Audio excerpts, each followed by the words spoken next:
So I thought, rather than going to the video first, I didn't want anyone to steal my thunder, because I thought it might be useful, helpful, and for me, kind of fun and positive to share what I love about being autistic before we move on to what other people say. Because I'm like, but that's what I was going to say. And it'll sound like I'm copying if I just let them say stuff. And yeah, me too. Hi, me also. Me too. So shall we? So I've got 12, 12 things. So for all of those RSD, rejection sensitivity dysphoria, for all the pathological demand avoidance, for all of the meltdowns and the shutdowns, for all of that stuff, it absolutely is part and parcel for most neurodivergent folk. It's part of our life. But there's some pretty cool stuff too, right? There's some pretty cool stuff too. So in no particular order, here's my 12. And if I was Grizzly True Crime, Gazella, would have made a presentation. One day, like one day. One can only hope. So here in no particular order, just off my remarkable, so cool. So here's one of the things I love about being autistic. We in general, but me in particular, have an attention to detail which is really second to none. I pride myself on seeing the details, noticing the details, caring about the details in kind of everything, right? It makes for a propensity towards perfectionism, which can be a little overwhelming, but it makes for some pretty good outcomes when you care about, see, and notice and focus on the details in things. So I'm going to come back to that details aspect a little bit later in my apparently only 12, we'll see, things. So the next thing I love about, for me personally, and these are just me, you might identify with some of them or you might not. You might not identify with any of them and you might think, hey, that's me, tick, tick, tick. But the second thing for me particularly is my absolutely vivid ability to imagine and conjure up things in my mind. My mind's eye is three-dimensional. I can conjure up the taste of something just straight away. Say anything. I can tell me anything, which when I was dieting for bodybuilding competitions was amazing, because I could go and stand in front of like the bakery or the, whatever, or not even, and just think about what I wish I could be eating, but I couldn't because I was dieting, and I basically could taste it. 10/10. And I can conjure up aromas, smells, good or bad. I can in terms of song, music, and even speech, I can generally match pitch pretty accurately. I'm an okay singer. Life Artist says I do concur. Yeah, it's kind of cool. I can picture things in my mind's eye. I'm not good with maps. I'm not good with directions, but I am good with translating like a layout, a floor plan into reality in my mind. I can picture that. I can conjure that up because I imagine it. Maps, no. Okay, the next thing, so that was number 2. I guess there's a flip side to the smell thing. I have got very sensitive smell, very sensitive hearing.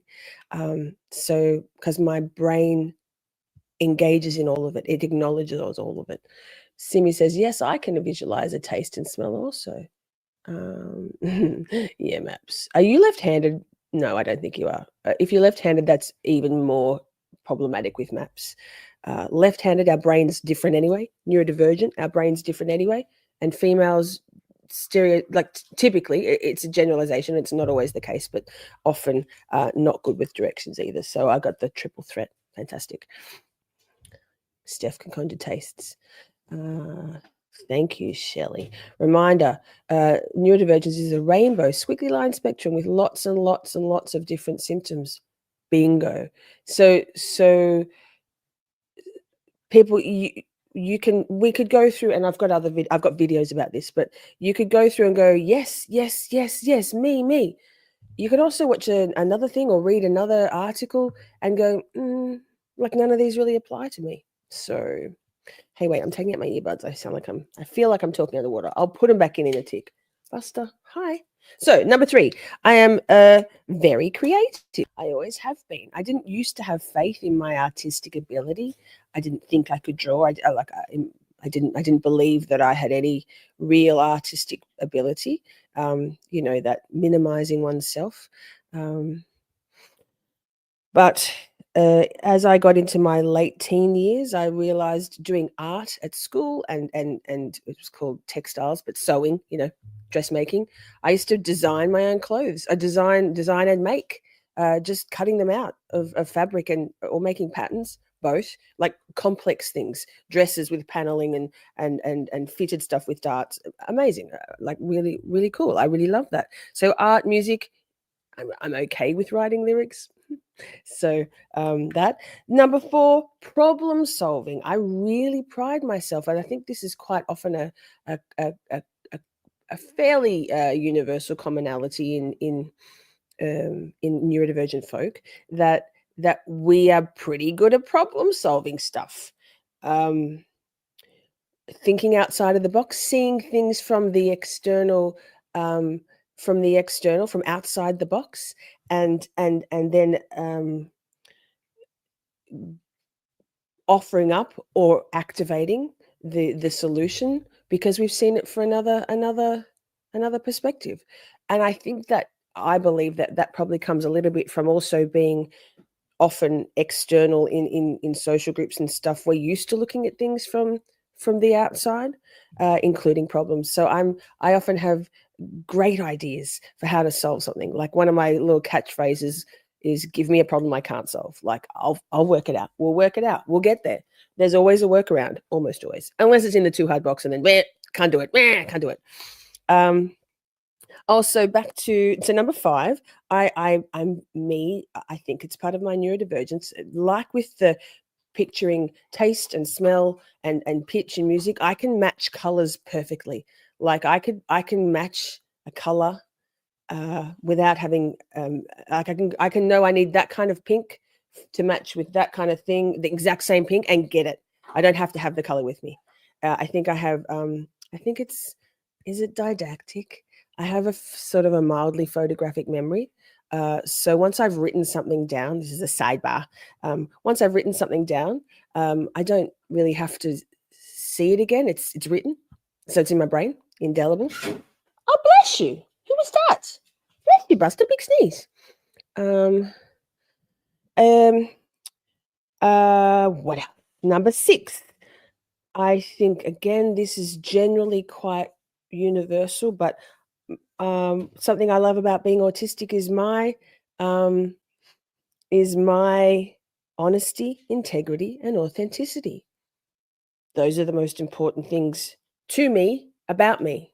The things I'm the most proud of, the things I stand resolutely and value the most about myself, and take pride in the most about myself. Having my integrity questioned by anybody, my intentions, my authenticity is highly offensive, like visceral response.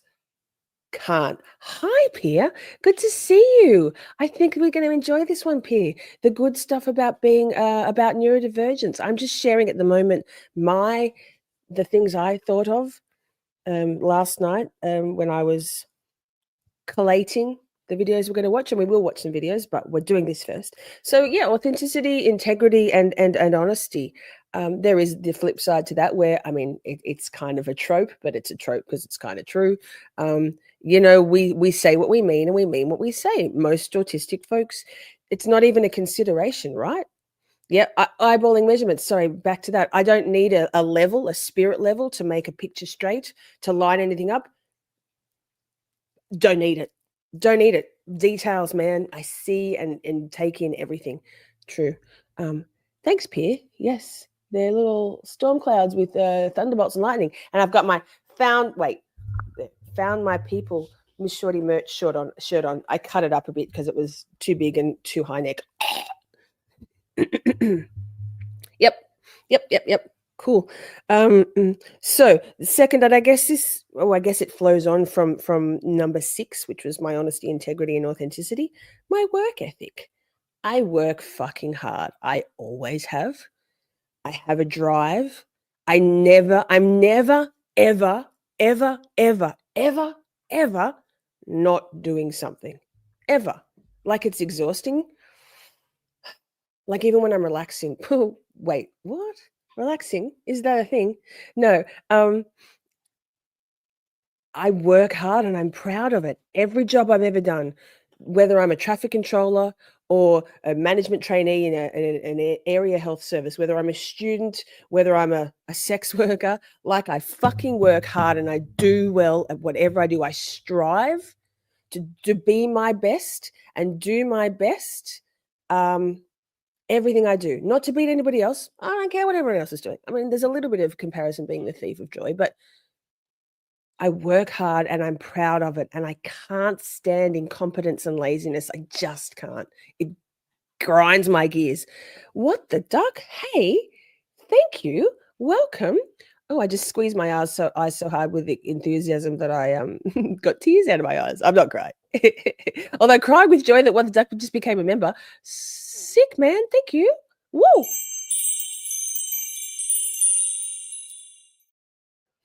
So I think working super hard. Let's also not forget that sometimes overly productiveness, over being busy work can be a trauma response. But I'm pretty cool these days with thinking that I'm not. My trauma is all still there. But these days, my busy is just I'm like on the fucking grind. I got shit to do and I got to do it. Did I just see Joe Schmo? Oh, hi, Joe Schmo. Good to see you. I presented some black and white photos at an art fair once, and I think I heard one of the judges say he thought I might be somewhat autistic. Hey, Joe, I'm not allowed to diagnose anymore because I've owned that and I'm being humble about it. But, sir, I think you fit in quite well with us for a reason.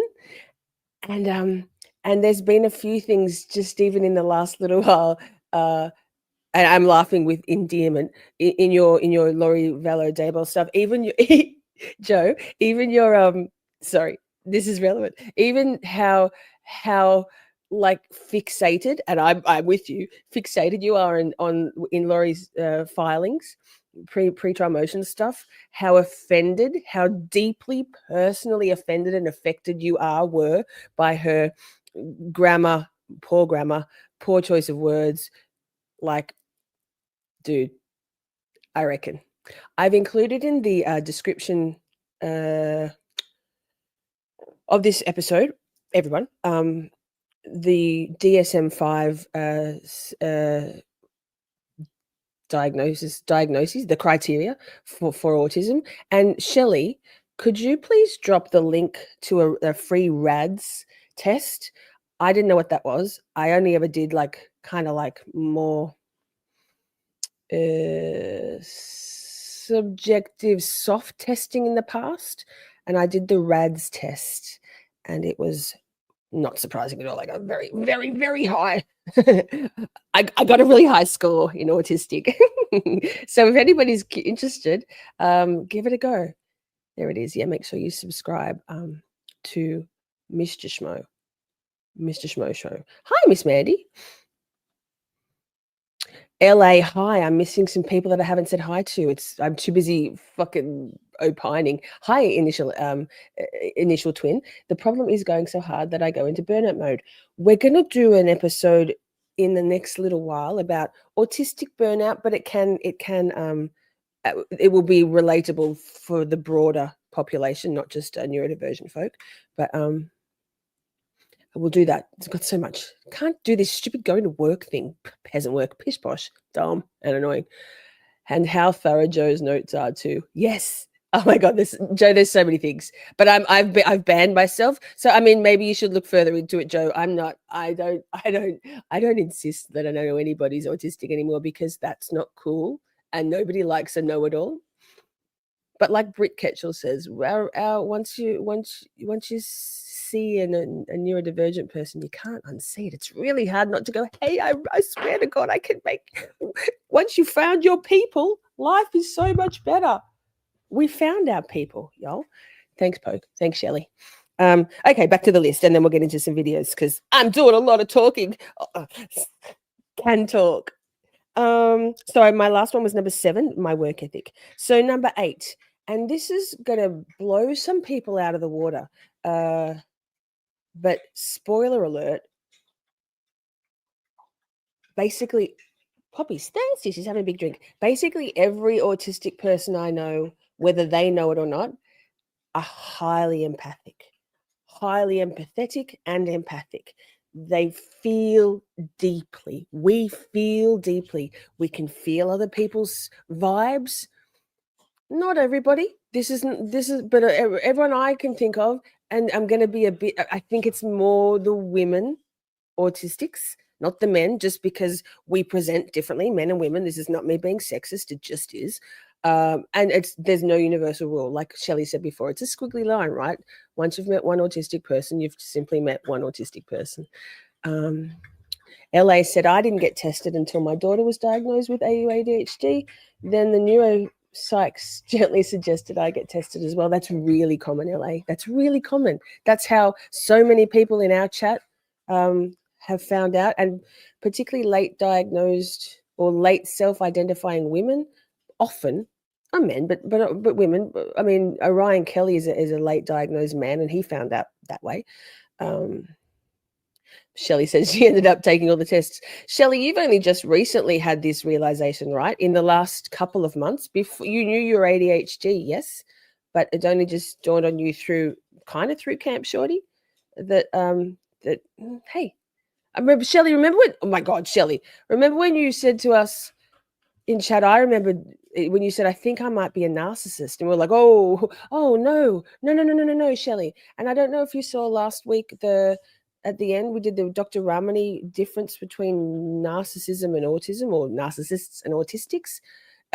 There's a lot of overlaps there, and a lot of apparent ostensible similarities or crossovers. No, you're just autistic, girl. You're not a narcissist. God, no. Probably played it. Don't lick me, man. It's disgusting. I don't like it. I love you, but don't lick me. So exactly, Pierre says, I heard recently about women of my age. Oh, yes, the misdiagnosis is so common. Bipolar, and we're really on the spectrum, and borderline personality disorder, both, because there hasn't been enough research and understanding. Last week we watched that Gina Rippon about the lost girls of autism. So many people slipping through the cracks. Yeah, there we go. LA says she's one of those people. Shelley says it's Autism Awareness Month, educational for all. Exactly. Maybe you, viewer, hi, replay crew, or in chat, maybe you're not autistic, or you don't believe you are, but this can only help. Like, if we understand the good and the bad, which we're doing along the way, chipping away at it, about neurodivergence, and just the facts, no judgment on either, just the facts as we know it at this moment in time, science, medically speaking, it can only help society, right? Let me just make sure I get scrolling. What the duck says, my daughter is neurodivergent, so I'm trying to learn all the things however I can. Amazing. I have a whole playlist. What the duck might you be? Not diagnosing, but that's genetic. Just saying. Poppy, goodness me. Here, have another treat. Crunchy. She's like, fuck yeah, give me another one. I don't know what these are. Something squiggly. One for you and one for you. Bye. Okay, so being empathic. So there's a misnomer, no, a misunderstanding in society that autistic people feel no empathy and we're not empathic or empathetic. I call bullshit. I feel everything. Like I feel everything. I can feel stuff around the world, good and bad energies. I feel empathy for others, deep empathy. I think sometimes it might, because we're so straightforward and often very pragmatic about stuff, sometimes we perhaps don't express our empathy as society might prefer, like fake shit. But we show our care and concern for others in many ways, creative ways. And I think that's beautiful. And I'm so proud to be the deeply empathic and empathetic person that I am. I wouldn't change a thing. It's a special thing. So, number 9 of 12. For me, what is that word? Not great handwriting, but apparently it says outstanding in emergency situations. Man, give me an insane emergency. I've got this. Level-headed, cool, calm, collected. I fucking got this shit. I'll pay for it afterwards. I'll absolutely, the adrenaline come down is wild.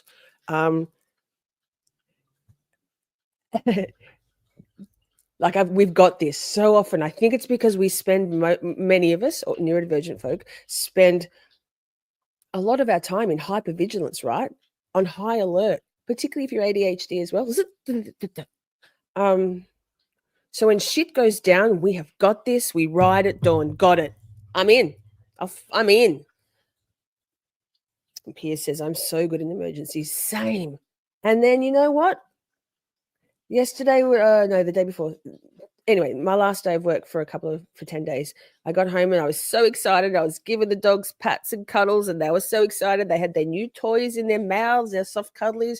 And I was bending over and I don't know, why I think was I taking my boots off? And Poppy, in her perennial enthusiasm, pushed her head up into my nose, which, if you recall, if you're a regular Shorty, broke it recently because it's walking into the door that wasn't normally closed, blah, blah, blah. And I've previously broken it about 7 years ago, 6, and she cracked in and broke it again. I started crying. It didn't hurt that much. I was just so devastated. Don't, man. Stop breaking my nose. Anyway. That's and if I crash my head on the shower, like when I bend over in the shower, not that I have a shower at the moment because hot water, it's a whole thing. If you know, you know. If I crack my head, bump my head on the tap as I'm bending over in the shower, I'm can't cope. But if someone was having a heart attack in front of me or bleeding out, I'm good. Let's go. I'm in there. If there was a fight around me, I'm in there. We ride at dawn. Britt says, like meerkats, we are on the lookout, right?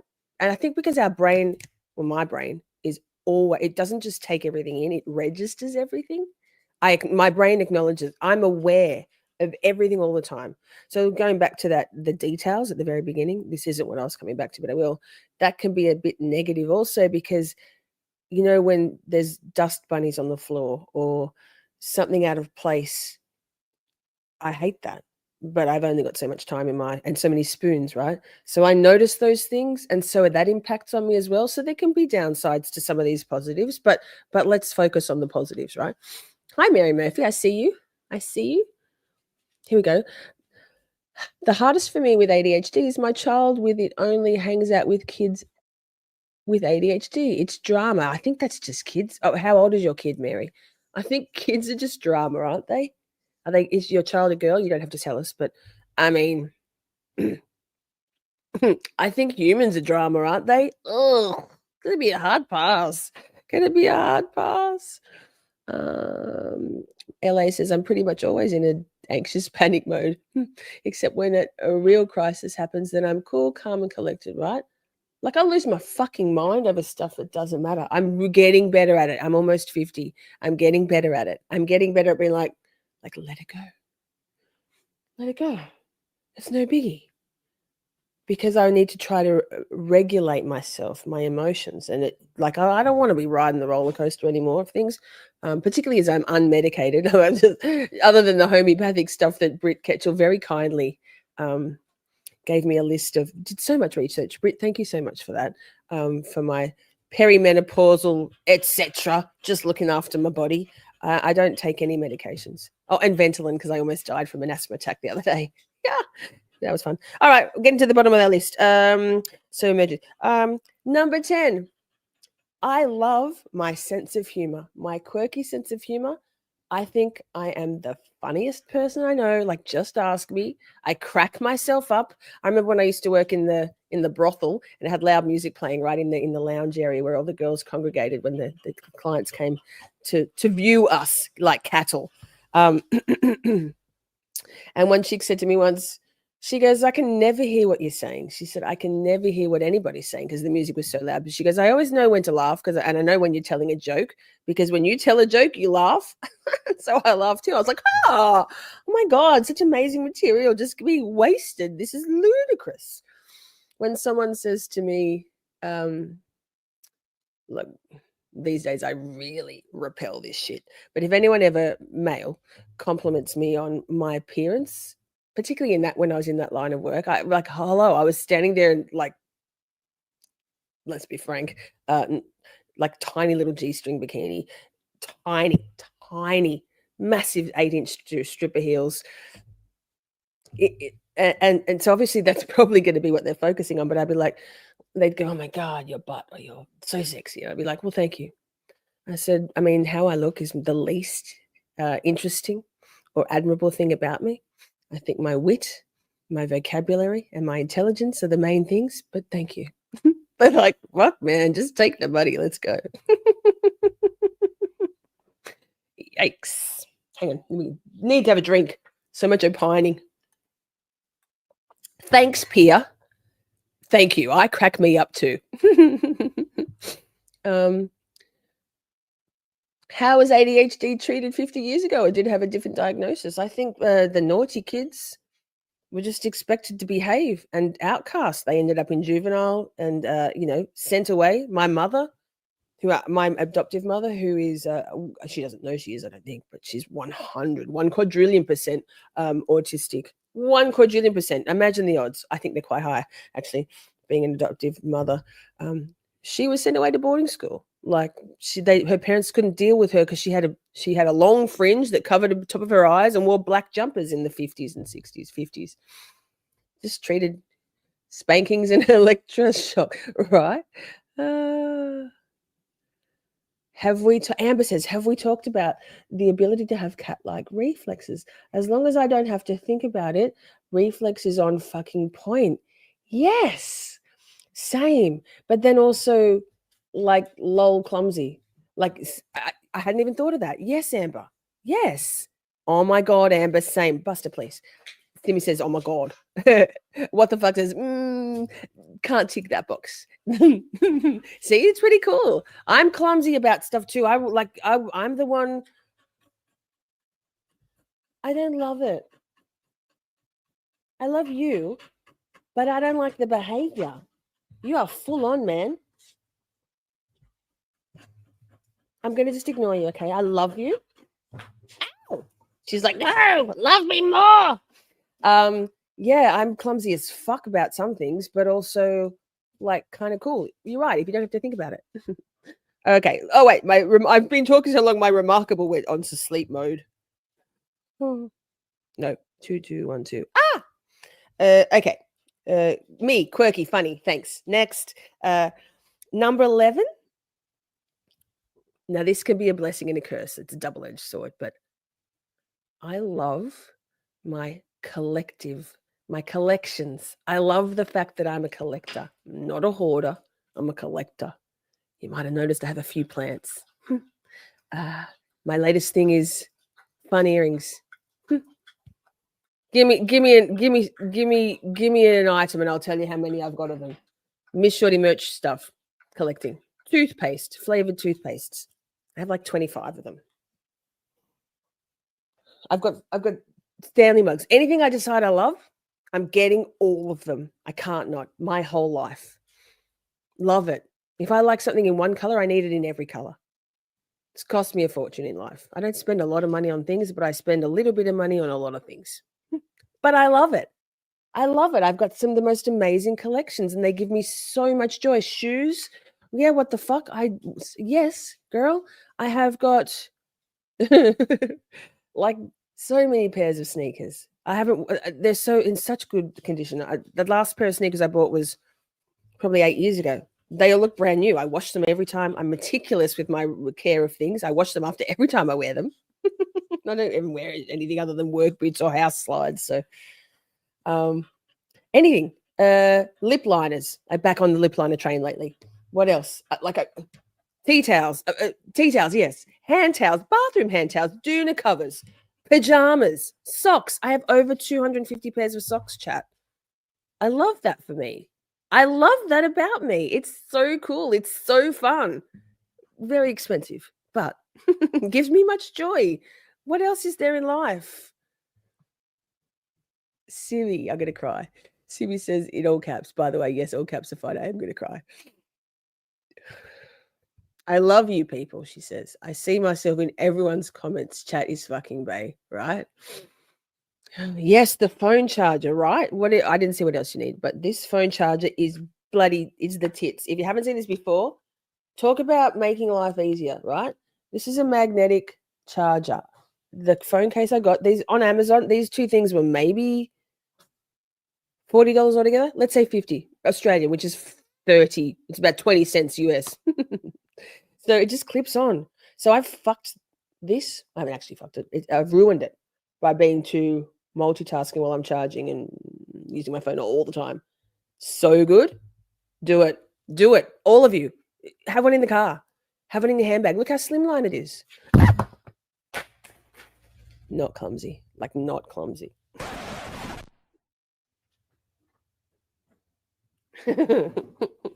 So let's see. What's some of the collections people have got? What the duck says, collections are big in my house. The collections, her collections and my anxiety are not a good mix. Yes, I mean, I also love order and categories. When I had more time in my life, I had better order and better categorization. Loves me a fucking category. Like, and a place for everything and everything in its place, right? But you need to have a system, what the duck, so that your daughter has her things in her space or in spaces that give you joy, not overwhelm. But yes, overwhelm. It can contribute to the overwhelm. I'm going to drink water. Hang on. Just checking chat. LA says, yes, Pierre, I have a hard time with shoes. Along with tags, bras, I think about how uncomfy I am in all day in a bra and shoes. Right? As soon as I get home. As soon as I get home. No bra, no undies. Sorry, but true. Just, and how good is that feel? Like my work clothes are really like PPE, right? Just heavy, hot, uncomfortable, very restrictive. To get home, take all that off and just pull on like I breathe an audible sigh of relief. Like if it's hot weather, I just put on like a loose house dress, or if it's cool, I just my soft pajamas or trackies and a top. What do you call them? Sweats. So good. Stephanie, thank you for reminding. Steph and I we are kindred spirits. We're actually the same person, just different sides of the planet. And she's funnier than me. Steph collects rocks, crystals, feather, eggshells, cool dead bugs, and other stuff. Same. I have feathers in my CD player in my work vehicle, just all stuck in there when I find them. And of course, I Google what finding those feathers mean. Of course. All right. I'm dying of this too much talking. Wow. Who would have thought? Okay. So tell us in chat what you love to collect. Like it hadn't even dawned on me that once people had commented previously, sorry, before we go into the last one, about my, about how I have many of things, many variants of the one thing. And I was like, yeah, I do. Like handbags. God, you call them purses. So many phone cases. Oh, fuck. And when I saw that item in the whichever self-assessment checklist I very first did, collecting, I was like, oh, I see. Hang on. Too much talking.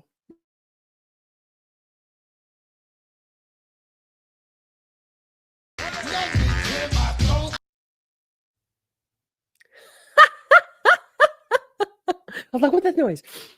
Thanks. Thank you, Miss What the Fuck Backstage. You amazing thing. All right. Okay, one more.